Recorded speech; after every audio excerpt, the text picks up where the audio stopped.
Berenice, I want to start talking about Sauternes. First of all, tell me exactly where it is that we are. So here we're in Barsac, in Château Climence, but the appellation is Barsac. Barsac is the only appellation within the Sauternes appellation. There are 5 villages in Sauternes, but the only one which has its own appellation is Barsac. Okay, so we have Sauternes, we have 5 villages within Sauternes, and right now we're in Barsac, which is the only one that is the only one that has its own appellation. So explain to me then what it means to be an appellation. Well, this is due to the fact that we have a very different terroir. Okay. So we are making the same kind of wines. We're making Sauternes, we're making sweet wines made with noble rotted grapes, and from Sémillon and sometimes Sauvignon, sometimes a hint of Muscadel.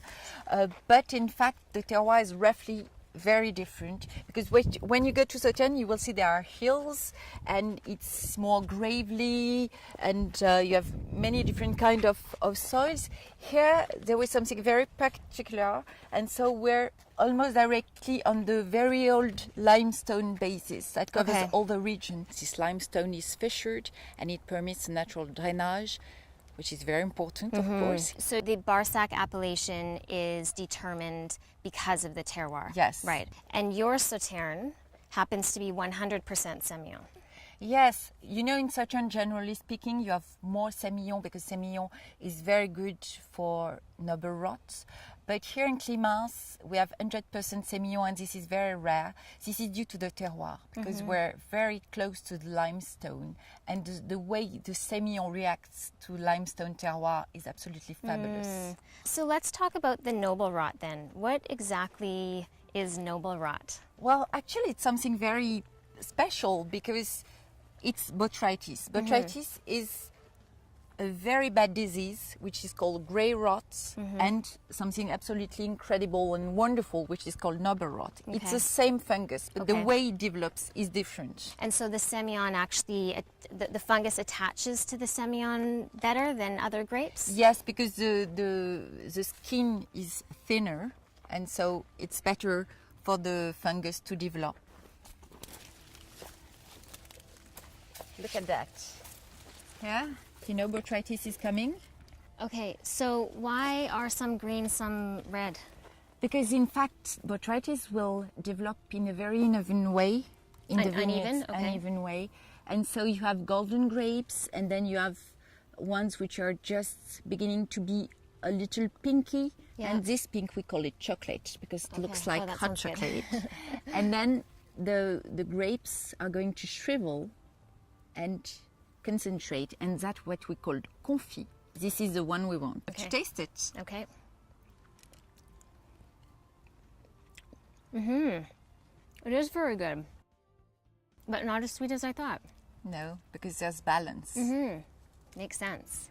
Okay, so we go have a sip. I'm trying to figure out how grapes that look like this can turn into this beautiful, world-famous Sauternes. Okay, let's go give it a try. Yes.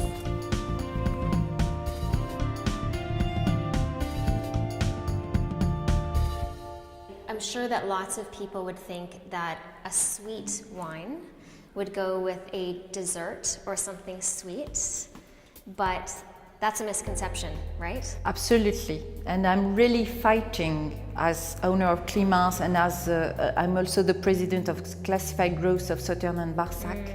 And we want people to realize that these wines are not only dessert wines, that they are incredibly versatile. So then what would be your suggestion for food pairing? First of all, isn't that a perfect aperitif? By itself, it's absolutely wonderful because it's so perfumed and well balanced. But it's also wonderful with many kind of food, in fact. With very traditional food here, we have it with chicken and fries. Smells great. Merci.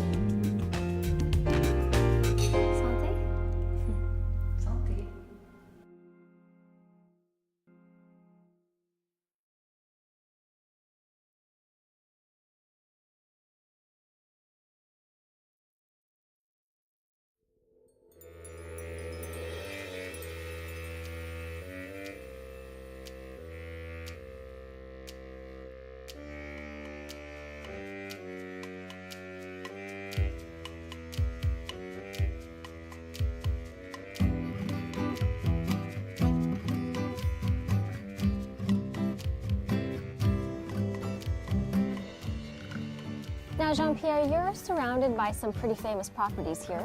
Yes, indeed. The terroir is magnificent. In front of us are, for instance, 4 magnificent first crus. Glacé, Chaussaz-Rabot Promis, Siglas-Rabot, La Forêt-Péraguet, Rennes-Vigneault. On this side, you have Château d'Yquem. Behind us is Château d'Yquem, across the road. So yes. You've got some pretty good neighbors. Yes, yeah. So are we. Pretty good, too. Exactly, exactly. Now, how did you end up here? Okay, my father managed Yquem for 27 years. Oh, okay. And friends of us wanted to sell this estate, and they asked my father to be a potential buyer. So we looked at it and we said, yes, why not? And that's what happened. Right. Now, what are you growing here? We're growing basically 2 varietals. We're growing mainly 80% Semillon. These Okay. are Semillon grapes, and about 20% Sauvignon Blanc. Okay. Now, these are the Semillon grapes? Semillon, yes. Okay, so then obviously a big part of what you're trying to do is get that magic botrytis Right. grape, or botrytis infected grape, Right. Yes, Semillon is very sensitive to botrytis. That's why it's the main grapes we grow here. And you can see on this bunch of grapes, for instance, it's beautifully botrytized. Most of the bunch is turned, brownish. Ah, okay. And that's exactly what we're looking for, this kind of, Okay. you see? Okay. They're just All beautifully right. rotten, as we say here. Beautifully rotten. Yes. Ah, In fact, they're not rotten, they're dehydrated by the fungus. I prefer to say that because they don't taste like rotten thing. They are very Right. sweet and very tasty. How do you know that this is ready to be picked? Just by habit, and we know that when you have lost 80% of the juice, you have a certain amount of sugar, Okay. and it is perfectly ready to be picked. Botrytis is a fungus that would just spray little by little, unevenly. So these grapes are perfectly ready to be picked, but the other grapes are still plump and juicy. Okay. So you have to wait for a few more days. Right, so you have some people who come and pick, you have to pick them one by one? Yes, And then you individually. pass through here multiple Exactly. times in order to get it. It's almost nerve-wracking, I would say. It's Yeah, I bet. tedious, and we have female crew because women are more capable of doing that job than men. Yes. I won't comment on that. What does the Semillon add to the final blend? The Semillon adds longevity, and the Sauvignon aromas. Longevity meaning its ability to age? To age for decades. Okay, Yes. okay. Same And then the things. Sauvignon adds the aroma? The aromas, yes, extremely aromatic. Okay, sounds good. Yes. I would like to have a look at the Sauvignon grapes. Okay, sure. Yes, this looks like a great example. You see, tons of botrytis already. Okay, they are a lot smaller. Yes, they are. Yes. Okay. But it's good too, it's very aromatic. You can try it. The grapes are much smaller but more intense. It's more tropical kind of taste. I'm tired of looking at these in my hand. Okay. I want to go agree. try them out of the. I agree. Please. I want to go try the barrel. Okay, Okay, please, let's do. go. Let's do.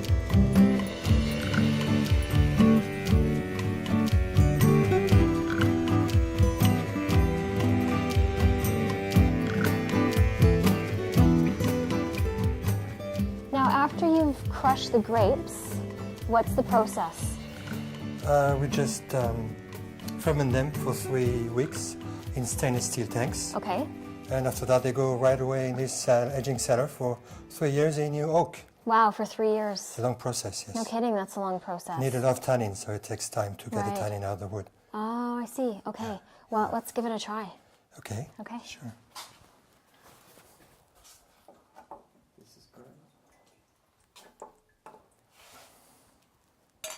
You don't want to lose any there. That's all right. This is a really light color. Very young, very sweet still. And so this is aged. This has been aging for 1 year, Less. less than 1 year. Yes. What happens after 3 years? Yes, so in the aging process, we do one racking every 3 months. So in order to, all the sediments settle down. So every 3 months you get rid of the sediments, you do the Okay. racking. Yeah. And every 10 days or so you do the topping up. Due to evaporation, you lose wine. So you have to refill the barrel to avoid oxidation. Okay, so you rack the wine to get Yes. rid of the sediment, and you do that every 3 months. Yes. And then you 12 rackings in 3 years. 12 rackings in 3 years. And then you add more of the pressed grapes, or Of the juice from, of the, the juice, from the, yeah, the next barrel. into this barrel. And how you mentioned that it evaporates. How much does it evaporate? All together with rackings come together, we lose about 12% of the initial harvests. So you must have to put a lot of grapes to make one glass of wine. Yes, because the glass is even is shrinking. Right, exactly. It's That's not a good thing, unless you're drinking 12%, it's a lot of, it's like being a tax to God. Right. We call it the angel share. All right, well, I've been holding this for too long, so let's give it a try. I'm sorry, yes. Cheers. Cheers. Now, I can definitely smell, this certainly smells like the grape outside. I can smell more of the Semillon grape in here. Right, but it's so very young, very tropical. It's in its infancy. It's more like grape juice, almost like fruit juice, very tropical. Like apricot. Lemon, and mangoes. Very pleasant. Okay. Now, what would you eat with this? Traditionally, we used to eat around the world, sweet dishes, dessert. But we want to change that because it's very difficult to find the right dish matching a sweet wine, especially the right dessert, because most desserts are so sweet that it doesn't go together. So the best thing to do is I would say to try everything except dessert. And it's, because it is dessert. I was just going to say, it is a dessert. And the wine goes very well with exotic food, more like, Asian food, like Chinese food. Oh, really? Why would it go with Asian food?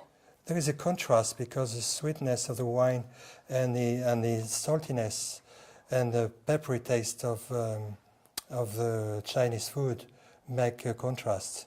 You can either compare or you can contrast. So in this case, it would be contrasting. Yes, the perfect marriage, the traditional marriage is foie gras, of course, the French traditional way to serve it. Or if you want to contrast, you serve Roquefort cheese. Ah, I see. And it works beautifully, yes. Okay. But Chinese food is amazing, especially duck, or salmon. Like a Peking duck? Exactly. Yeah. Yes. Okay. Well, this smells great. Thank you.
It was a very interesting story with the wine of Yquem.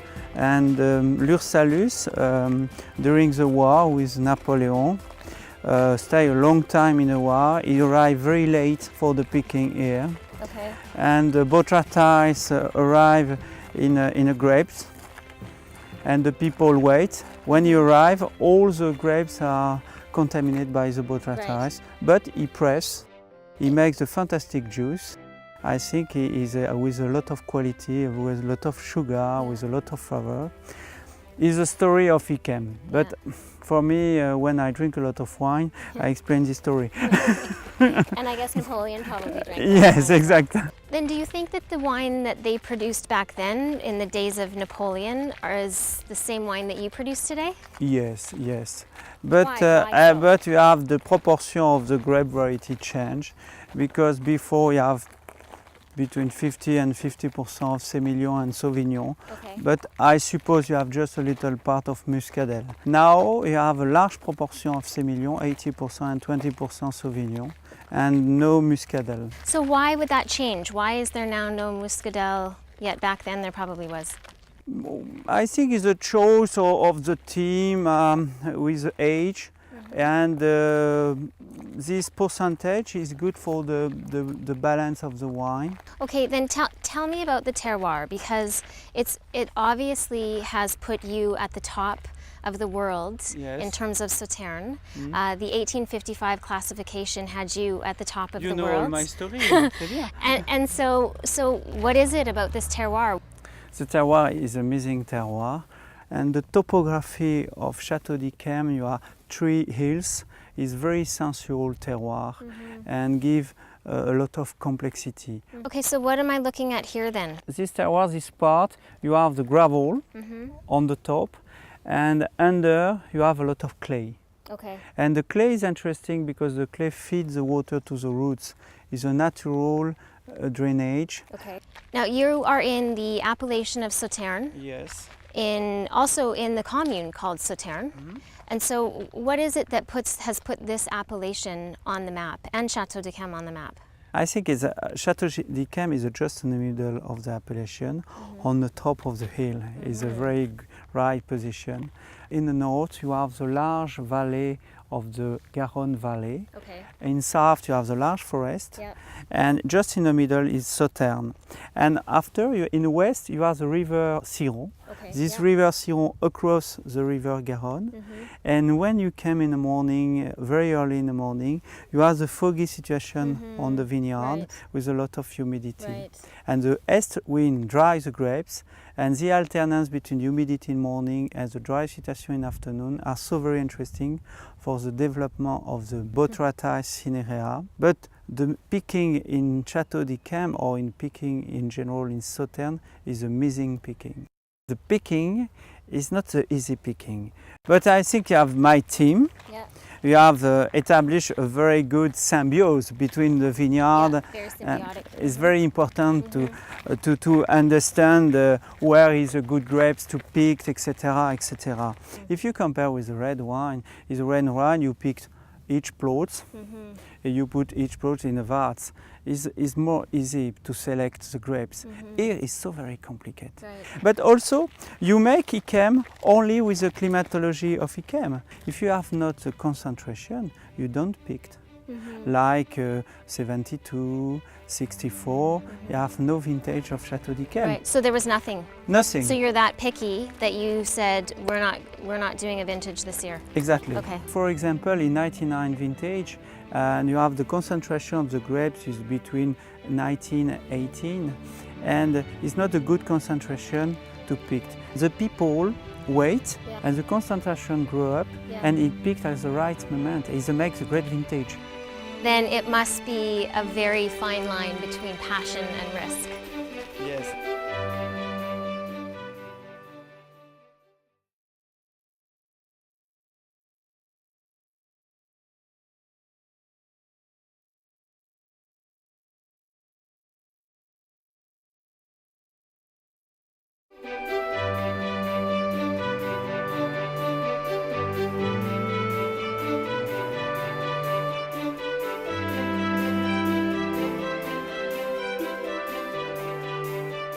How would you describe this wine to somebody?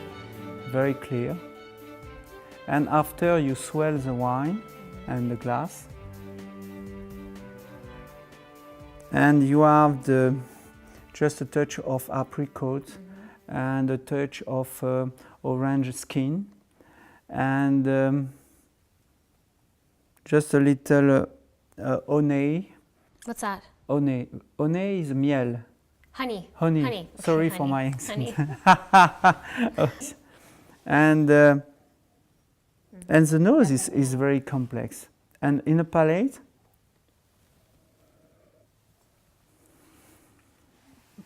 the attack is very fresh. And the wine is inside the palate is like a sphere. And you have the very good balance with you have no many sugar inside. It's a very powerful and very long taste, but the wine is so very elegant. Yeah. And the touch of the tannin is like a cashmere for me.